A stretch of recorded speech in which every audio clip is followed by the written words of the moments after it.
Panalangin para sa kapayapaan sa mundo. Panginoon naming makapangyarihan, kami po'y nananawagan sa inyo para sa kapayapaan sa buong mundo. Alisin nawa ang galit, puot at paghihigante sa puso't isipan ng bawat mamamayan.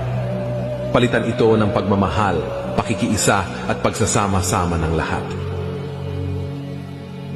Panginoong Hesukristo, ikaw po ay nagsakripisyo ng iyong buhay para sa kapayapaan ng buong sanlibutan.